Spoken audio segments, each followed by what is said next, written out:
Being a police officer in a small town in Minnesota may not be the most thrilling job, but it's far from terrible. It's a relatively calm and safe profession, especially compared to the high-pressure life of law enforcement in big cities like New York or Los Angeles. My town has a population of about 10,000 people and is nestled in the middle of nowhere, surrounded by endless farmland. Crime here is minor at best: occasional bar fights, teenage mischief, petty thefts, a drunk driver now and then, disorderly conduct, and the rare break-in. Serious incidents like domestic violence or assault are few and far between, and even those are not frequent. But that's not entirely true. There was one case I've never been able to forget. A case that still gives me chills. I'll get to that soon enough. For now, suffice it to say I live in a quiet, out-of-the-way farming town. It's the kind of place people pass through on the highway without a second thought, heading to more interesting destinations. For the most part, it's as uneventful as it seems. Yet, there's this one incident I can't shake from my memory. It was unlike anything else I've ever encountered and involved an older woman named Eileen Mercer. It happened 7 years ago during the early spring when I'd been an officer for about 5 years. Back then, our police force was small, just 5 of us. Myself, my partner Danny, 2 officers named Luke and Evan who worked night shifts, and the chief. We also had a part-time dispatcher, Mrs. Annette, a retired librarian. Our department operated out of the town's municipal building, with 2 shared offices and 3 jail cells, which were rarely all occupied at once. On a gray, rainy afternoon in late March or early April, Danny and I were patrolling the town in our cruiser when Annette radioed in about a potential burglary at the Mercer residence on Turner Road. In police code, a burglary is referred to as a 1082. Acknowledging the call, we changed direction and headed toward her home. I wasn't overly worried. I already suspected who had made the report. Eileen Mercer was an elderly widow living in a dilapidated farmhouse on the outskirts of town. She was likely around 70 years old and had been living alone since her husband's passing from a stroke 3 years earlier. Despite having 2 adult children, neither lived nearby or visited. Over the years, Mrs. Mercer had earned a reputation for being eccentric or downright odd, depending on who you asked. She rarely left her home, had groceries delivered weekly, and was essentially a recluse. Her quirks didn't stop there. She frequently called the police department, reporting everything from intruders in her attic to UFO sightings in her cornfield. Each call turned out to be a false alarm. The supposed burglars were once a pair of raccoons, and the UFOs were likely jets flying from a National Guard base miles away. Still, whenever she called, one of us would head over, check her property, reassure her, and leave. It became a routine we were all familiar with. Truthfully, her calls provided a break from the monotony of our jobs. The chief would shake his head when he heard about her latest report, and Luke and Evan would often joke about her during shift changes, sometimes making unkind remarks. Danny and I, on the other hand, felt sympathy for her. It couldn't have been easy living alone in that decaying house, isolated from friends and family. I often worried about her safety, considering her frailty and possible onset of dementia. I even tried reaching out to her children to discuss placing her in assisted living, but they were unresponsive. The one time I managed to contact her son, he dismissed my concerns, promising to call back, but he never did. After that, my voicemails went unanswered. So, on that rainy spring day, Danny and I drove to the Mercer home, assuming it was another false alarm. When we arrived, she was waiting for us on the porch, and I'll never forget how she looked. Though she'd always been thin, she now appeared skeletal, with hollow cheeks and sunken, bloodshot eyes. Her gray hair was unkempt, and her dress was wrinkled and stained. But it wasn't just her physical appearance that startled me. It was the look in her eyes. They were dark and lifeless, yet seemed to see right through us as if haunted by something unimaginable. It reminded me of old photos of war veterans, their faces marked by unspeakable trauma. Danny and I exchanged a stunned glance before stepping out of the cruiser and approaching Mrs. Mercer. "What seems to be the problem, Mrs. Mercer?" Danny asked gently, keeping his tone casual. "There's something in my house," she replied in a flat, lifeless voice. She was trembling slightly, looking like a woman teetering on the edge of physical and emotional collapse. The way she said something rather than someone raised an eyebrow. "You just stay here, and we'll go take a look to make sure everything's fine. Okay?" I reassured her, trying not to sound condescending. Danny and I exchanged a quick nod, drew our weapons, and carefully stepped past Mrs. Mercer into the house. We performed a routine sweep of the ground floor, guns at the ready, before heading upstairs. It only took about 5 minutes to check the house. Having been there several times before, we knew the layout by heart. As expected, there were no signs of intruders or a break-in. But what we did find deeply disturbed us. The house was in complete disarray. Though old and run down, Mrs. Mercer had always kept it impeccably clean during our previous visits. Now, dirty dishes were piled high in the sink, the counters were grimy, and the floors were strewn with trash and unwashed laundry. In the living room, her pillow and blanket were tossed on the couch alongside a coffee table cluttered with half-finished cups of coffee, open food containers, a Bible, and a rosary. It was evident she had been eating and sleeping there for some time. Upstairs, her bedroom was barren, the bed stripped, and the room looked like it hadn't been used in weeks. But the most alarming find was in the living room. Propped in a corner was an old double-barreled shotgun, likely her late husband's. Danny picked it up, broke it open, and found 2 spent shells inside. Sniffing one, he noted the gun had been fired recently. Even more unnerving, all the mirrors in the house were shattered, and every closet door was boarded shut. The closet in the front hall bore a massive hole blasted through its center, surrounded by smaller pockmarks in the splintered wood. It didn't take a detective to realize Mrs. Mercer had fired the shotgun at that door, but why? What had happened here? Danny gave me a puzzled look, and I could only shrug, equally baffled. After finishing our sweep, we holstered our pistols and turned to head outside. Mrs. Mercer was suddenly behind us, standing silently in the room. Her sudden presence startled us both. Neither of us had heard her come in. Regaining his composure, Danny managed a reassuring smile. "Well, we didn't find anything, Mrs. Mercer. Whatever it was must have slipped out the back. You're safe now." But unlike the countless times we had placated her before, she didn't seem reassured. Her face twitched, and a new expression took over. One I recognized only after a moment. It was a look of utter hopelessness mixed with sheer terror. "No," she whispered in that same flat tone. "I'm not safe. Still here, hiding. That's why you didn't see it. And when you leave, it'll come back for me." She began to tremble uncontrollably, then broke down into gut-wrenching sobs that racked her frail frame. Danny and I exchanged concerned looks before guiding her to the couch, sitting beside her on either side. We tried to calm her, speaking gently until she managed to regain her composure. When she finally stilled, we asked her to explain what had happened. Mrs. Mercer sat quietly for a long moment, gathering her thoughts, and then began her story. As she spoke, an icy chill seemed to settle over me.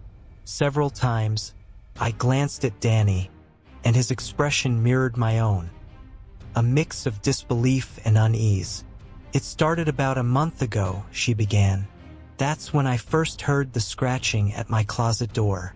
Soft, steady scratching, slow and deliberate, coming from inside the bedroom closet at night. At first, she assumed it was a mouse or some small animal. but the sound came from higher up than a mouse would reach. Every time she opened the door, the scratching would stop, and there would be nothing inside. A few times, she tried to open the door while the noise was still happening to see what it was. But every time she touched the doorknob, she was overcome with an intense, irrational sense of dread and couldn't bring herself to do it. The scratching sounded too deliberate, too gentle, almost as if something was trying to lure her into opening the door.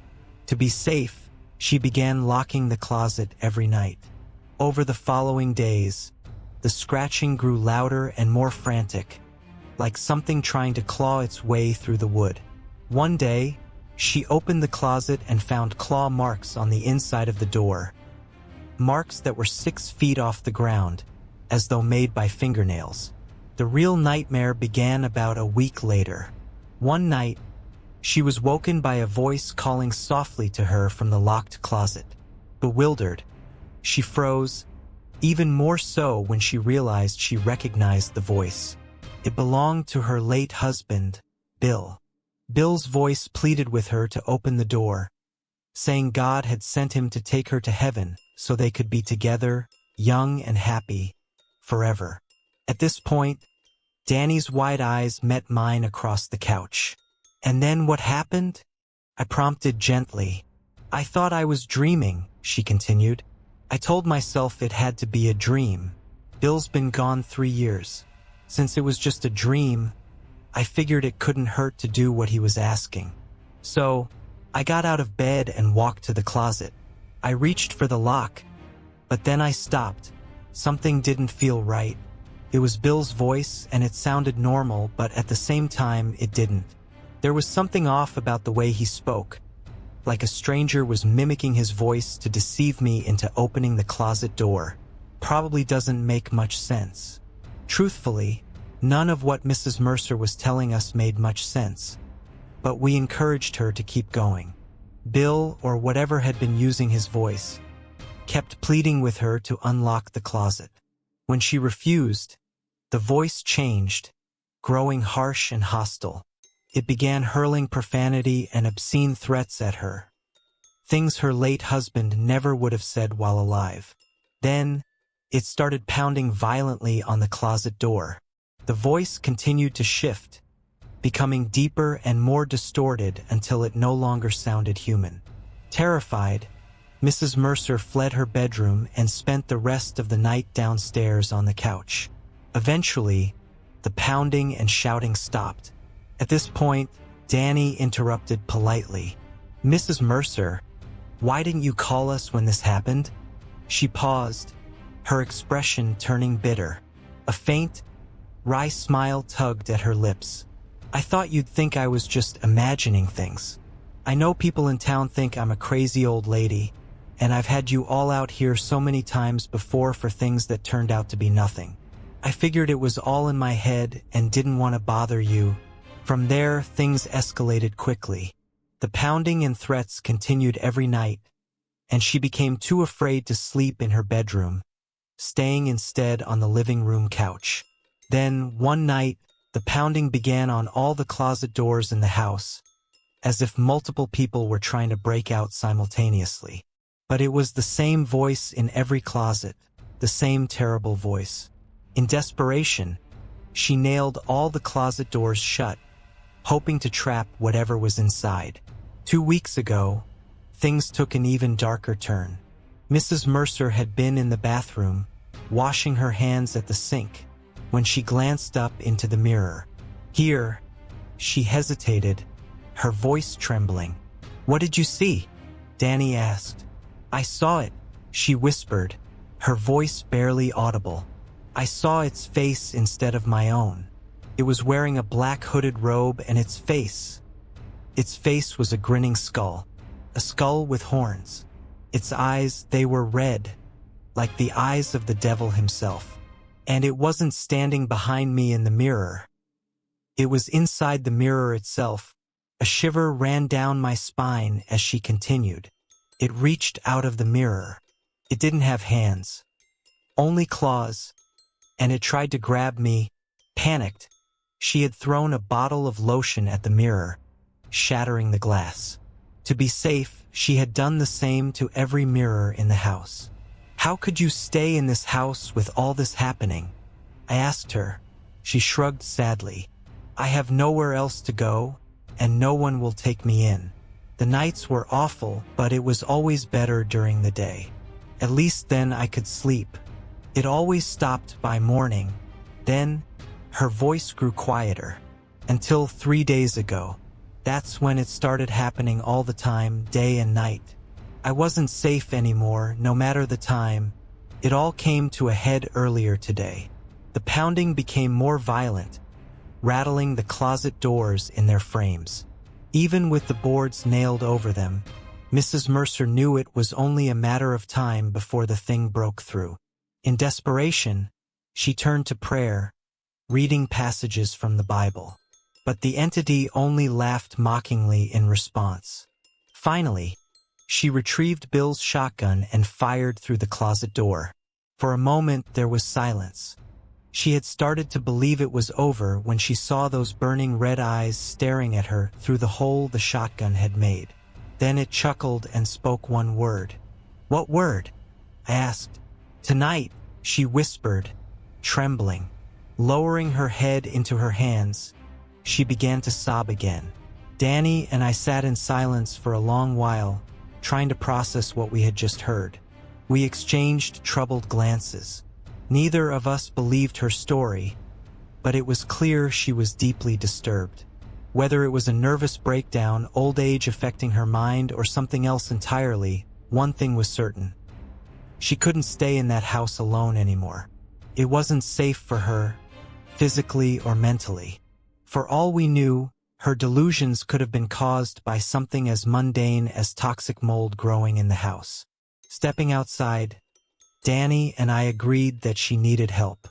Institutionalization seemed inevitable, but for now, she had to be somewhere safe. Returning inside, we told Mrs. Mercer she would spend the night in a motel in town.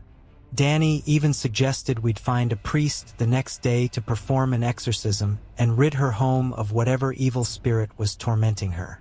She broke down again, but this time in relief, hugging both of us and thanking us repeatedly. We drove her to a modest motel and checked her in.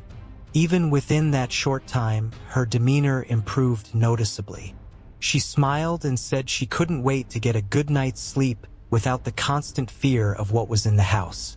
Mostly, she seemed relieved to be free from the entity she believed had been haunting her. Danny and I left the motel in silence, our earlier smiles fading. We drove back grimly, both troubled by her situation. In spite of all the false alarms and eccentric behavior over the years, we had grown fond of Mrs. Mercer. It was hard not to feel sorry for her now that her mental state had deteriorated to the point where she could no longer care for herself. When Danny and I returned to the station, we shared Mrs. Mercer's story with the chief. He sighed deeply, nodding with a heavy heart. He agreed that she needed to be placed in care. The plan was for him and me to visit her children the following day to explain the situation and convince them to step in. If they still refused, the chief assured us he would handle it himself to make sure Mrs. Mercer got the help she needed. But that never happened. The last time we saw Mrs. Mercer was when Danny and I left her at the motel. Around 4 a.m. the next morning, I woke to a call from the chief, urging me to come to the motel immediately. He didn't explain why, but I already had a sinking feeling it was related to Mrs. Mercer.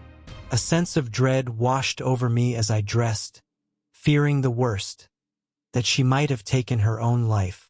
When I arrived, my fears seemed confirmed. Crime scene tape sealed off the door to her room. Outside, the chief stood with Danny, Luke, Jimmy, a couple of state troopers, and 2 city detectives. The chief greeted me with a grim expression, then told me Mrs. Mercer was gone. At first, I assumed he meant she had died, but he quickly clarified. She was literally gone, missing. Confused, I stared at him. For the first time, I saw something unsettling in the chief's eyes. Fear. He explained that guests in neighboring rooms had heard horrifying screams and violent noises coming from Mrs. Mercer's room around 2 a.m., followed by silence. They had called the police. Jimmy and Luke had arrived first, pounding on the door but receiving no response. Forced to break in, what they found prompted them to call the chief immediately. "What did they find?" I asked. The chief hesitated. "Maybe you should see for yourself," he said, leading me under the crime scene tape and into the room. He explained there were no signs of forced entry. The door and windows had been locked from the inside when Jimmy and Luke arrived. The room was a nightmare. Blood was splattered everywhere, on the walls, floor, ceiling, and bed. The blood-soaked sheets had been ripped from the mattress as if someone had been clinging to them while being dragged away. 10 thin trails of blood ran across the carpet, unmistakably made by desperate fingers clawing for purchase. I followed the trails to where they ended at the closet. The door was open, but the closet itself was completely empty. There was no blood, no evidence of anything, just an empty void. I turned to the chief, whose expression remained stoic though his eyes betrayed his fear. Mrs. Mercer had vanished. They never found her. In my earlier account, I told you the Mercer case was the most terrifying experience of my career in what has otherwise been an uneventful and often dull job in a remote, forgettable town. For years, that was true, mostly. But after recent events, I have another story to share. Before I can tell it, though, I need to recount something strange that happened 3 years ago. At the time, it didn't seem significant enough to mention, but now I'm not so sure. Law enforcement deals with its share of oddities. False crime reports, baseless confessions, or people admitting to murders they didn't commit. While this happens more often in big cities, even small towns aren't immune. It was late June or early July of 2019. I was covering the night shift for Luke, who was out recovering from an appendectomy. Joe, a rookie we'd hired the year before, was handling day patrol with Danny. That evening, I was in the office chatting with the chief and Jimmy, preparing for my shift. Suddenly, a young woman appeared in the station. I say appeared because none of us had seen or heard her come in. One moment she wasn't there. The next, she was probably in her late teens or early 20s, slender and possibly pretty under normal circumstances. But her condition was shocking. She was drenched from head to toe, her soaked hair matted around her pale face, and her old-fashioned dress clung to her body, saturated with water. She was panting heavily as though she'd been running, and her wide, terrified eyes darted around the room. Her skin was unnaturally pale, almost bone white. The chief, Jimmy, and I were all taken aback. We stared at her for several moments, unsure what to make of her sudden appearance. "Please," she gasped, her voice trembling. "You have to help me." The chief, who had been working on a jigsaw puzzle at his desk, was the first to recover. "What seems to be the problem, ma'am?" he asked awkwardly. "Someone kidnapped me," she said, her voice shaking. "I managed to escape. I think they were going to kill me." We exchanged somber looks. Things like this didn't happen in our quiet town. "Why don't you have a seat and tell us what happened, ma'am?" the chief said, gesturing to an empty chair beside his desk. She sat down, trembling slightly, as though she were cold. The chief asked Jimmy to fetch a blanket for her, and Jimmy quickly left to get one. The chief then offered her some coffee, pointing to the pot across the room. "No, thank you," she replied distantly, staring into space. She seemed distracted or perhaps in shock. "What's your name, miss?" the chief asked. "Penny," she said softly. "Penny and Wilcox." The chief pulled a report form from his desk and jotted it down. Jimmy returned with a blanket and offered it to Penny. She thanked him and wrapped it around her shoulders, but despite the blanket, she continued to shiver as though she couldn't warm herself. "How old are you, Miss Wilcox?" the chief asked. 19. He noted it. And where do you live? Right here in town. How long have you lived here? My whole life. The chief frowned slightly and glanced at Jimmy, who shrugged, and then at me. I shook my head. It was clear what was bothering him. In a small town like ours, you get to know just about everyone over time. I had been a cop for a decade, Jimmy for nearly 20 years, and the chief had served for close to 40. Yet none of us had ever seen or heard of Penny Wilcox before this night, despite her claim of living here all her life. What's your address, Miss Wilcox? The chief asked. I live with my parents in their apartment above the hardware store they own.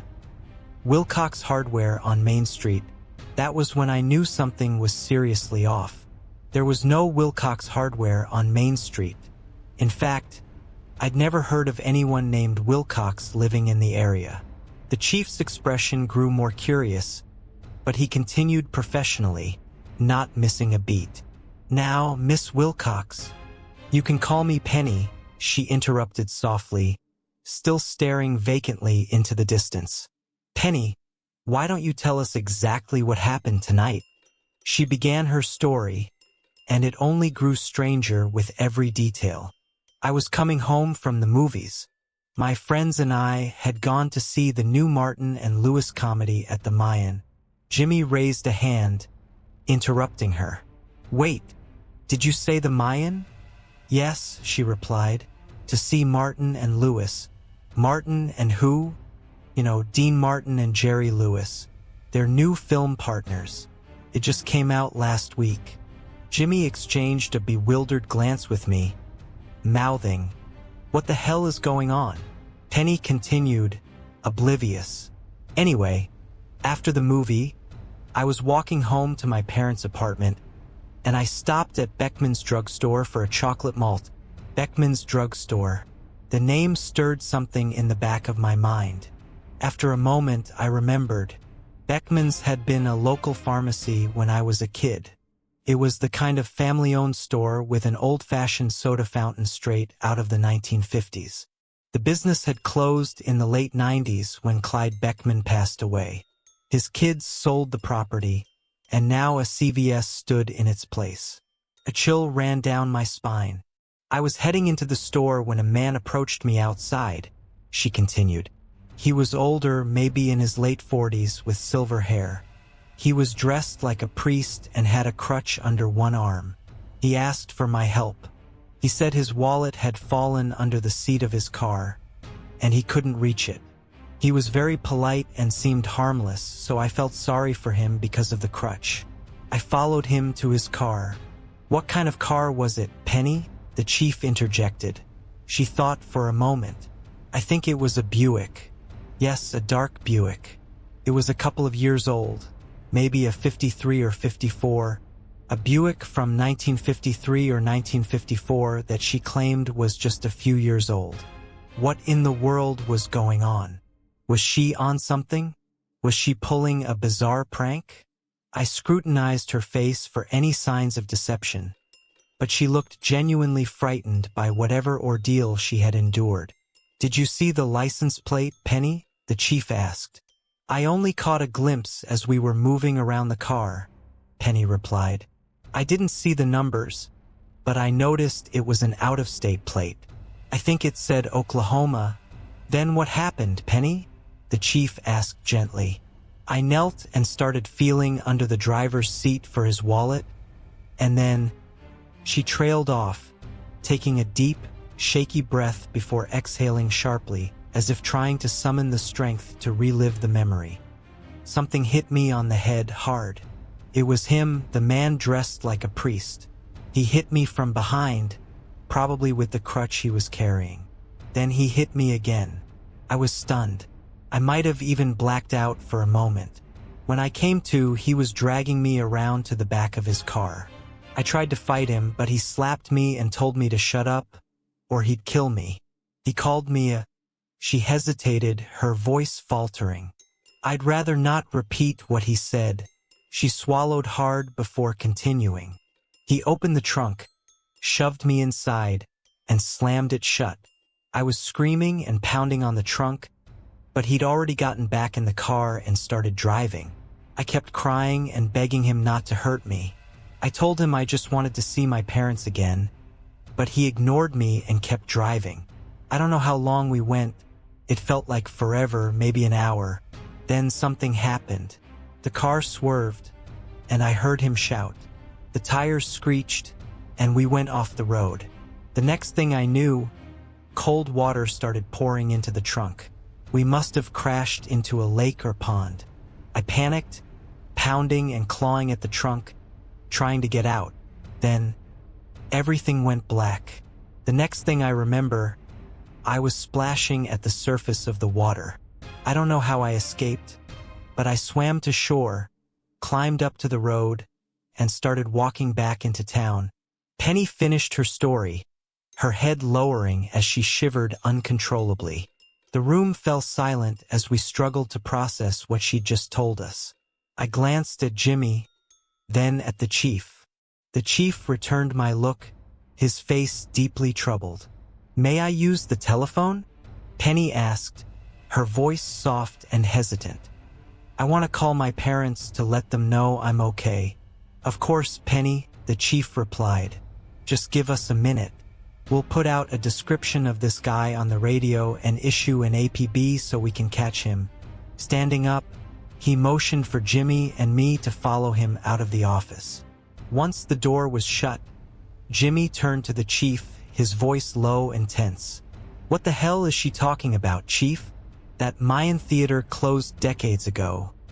There's a liquor store there now, and McDougal's Hardware," the chief added, shaking his head. "That burned down in 67 or 68. The McDougals died in the fire. Parents and children all gone." Jimmy and I exchanged uneasy glances, trying to make sense of it. "So, what's her deal?" Jimmy asked. "Is she crazy, high, or what?" The chief shrugged. "Who knows? Maybe something traumatic happened to her tonight, and it triggered a psychotic break or some dissociative episode." He sighed, opened the office door, and gestured for us to return inside. Penny was still seated beside the desk. She looked up as we entered. "Can I call my parents now?" she asked anxiously. "They must be worried sick." The chief sat down, studying her intently. "Penny, who's the current president of the United States?" She blinked, startled by the question. "What, Dwight Eisenhower? Why are you asking me this?" The chief paused, then asked gently, "Do you know what year it is?" She frowned in confusion. "Excuse me? What year is it, Penny?" "It's 1956, she replied firmly, her expression growing suspicious. "Why are you asking me this?" The chief leaned forward, his tone soft. "No, Penny, it's not 1956. It's 2019. That was 63 years ago." Her face twisted in confusion. 2019? What are you talking about? That's impossible." The chief pointed at the calendar pinned to the bulletin board behind his desk.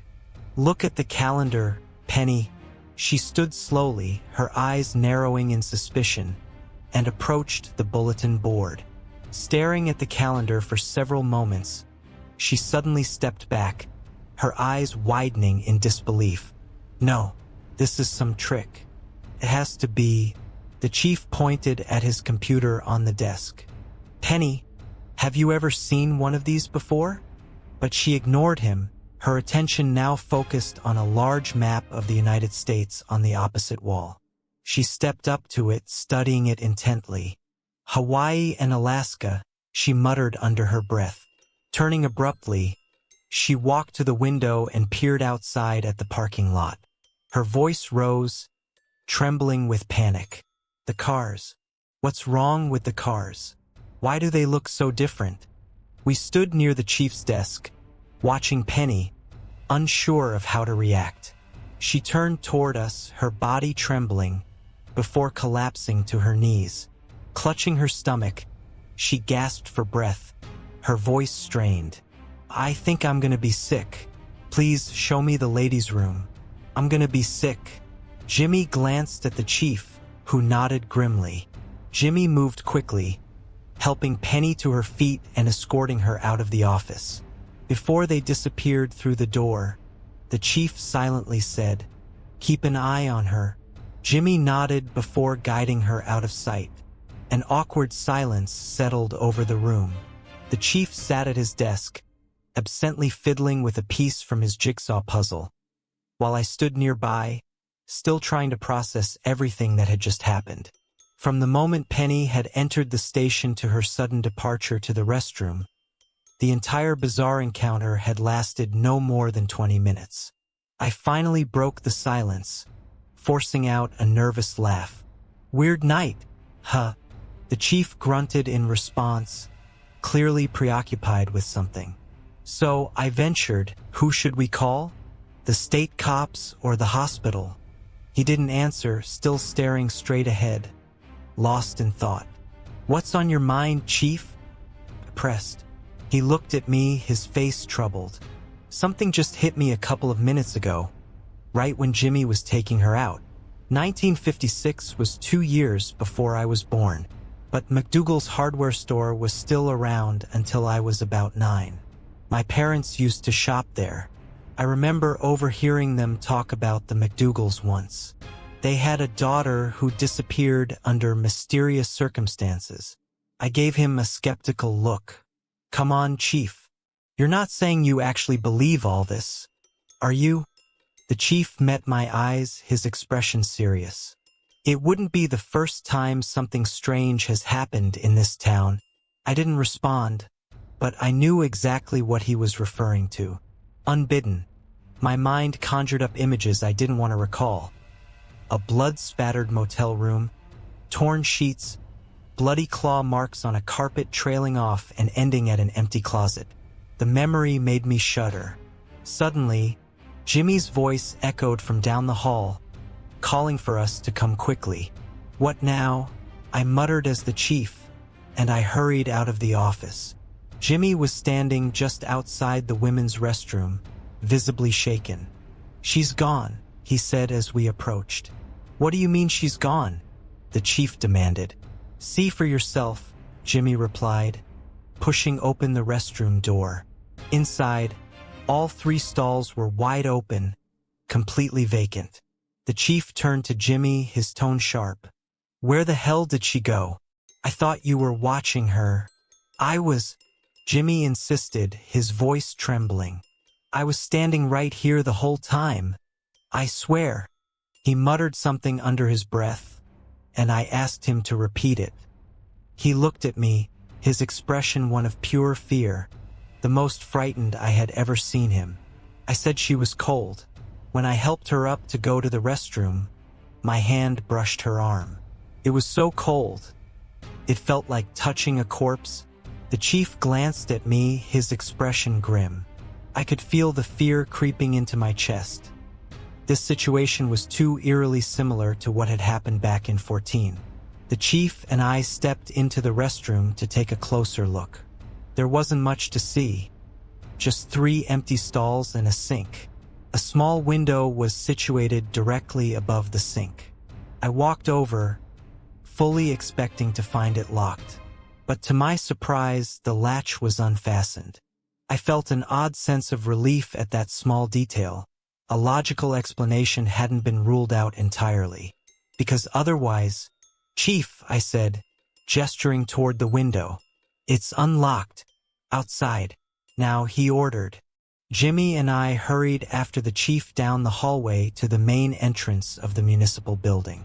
We stepped outside and scanned the area. In front of us was the lawn, with Main Street stretching beyond it, mostly empty on this quiet summer evening. The restroom window faced the left side of the building, so we made our way in that direction. Turning the corner, we saw nothing. No sign of the young woman who called herself Penny Wilcox.